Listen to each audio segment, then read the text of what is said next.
Hello everybody. In this demonstration of Unity, I would like to demonstrate two aspects that I've always found quite fascinating. The first is a self-sustaining system where the system reacts and evolves without any interference from the user.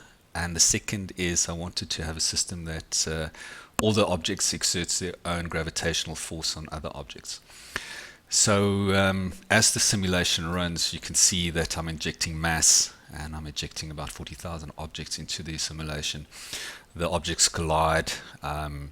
Once they collide, they transfer their mass and their volume to the object they collide with, and then each of the objects has its own gravitational force. As you can see, there's a nice little orbital situation taking place. And you'll see some shiny objects or some sparkling objects here, and those objects have reached a critical mass, meaning that once they've reached the end of their ignition life cycle, they'll start ejecting the mass back into the system, and that's the self-sustaining part. So if we look at the large center object in the middle, it just finished the sequence and now it's ejecting its mass. So I've used some very simple Unity concepts to do this. I've tried to steer away from the more advanced concepts, so it just contains some basic scripting in C#. And I'll be taking you through some of these settings. However, if you look in the description for this video, you'll find a Pay Now button, and that is for something that's very close to my heart, and that is to look after shelter animals. So if you donate, the donation will go towards Darktown, South Africa, and I will send you a link to the project and the scene file for the simulation, so you can have a look at the code by yourself. You can also just go to the Darktown website and click on Feed Me, and then you'll assist them in feeding the shelter animals. What I also want to highlight is you can see that there's quite a large amount of objects floating around the system without any drop in frame rate.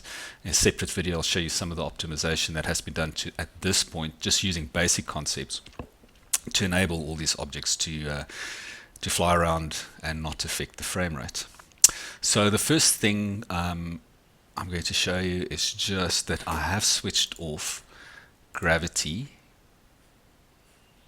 in the project. Here we go to physics. You can see there's no gravity at all being exerted on a world level.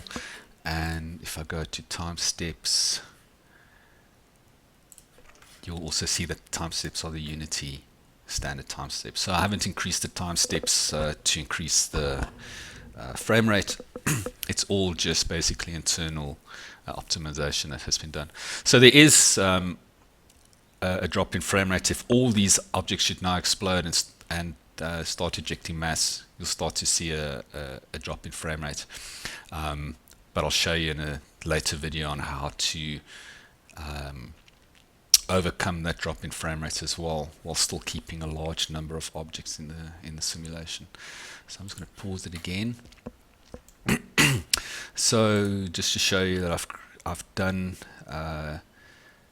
prefabs, and each prefab obviously has some scripts. So I've got some scripts that you can have a look at once you receive the link after the donation. So please pop me any comments on additional aspects you'd like to see in the simulator, and I'll start also producing videos to introduce more advanced concepts and more advanced optimization. So thanks for watching, and look forward to hearing from you.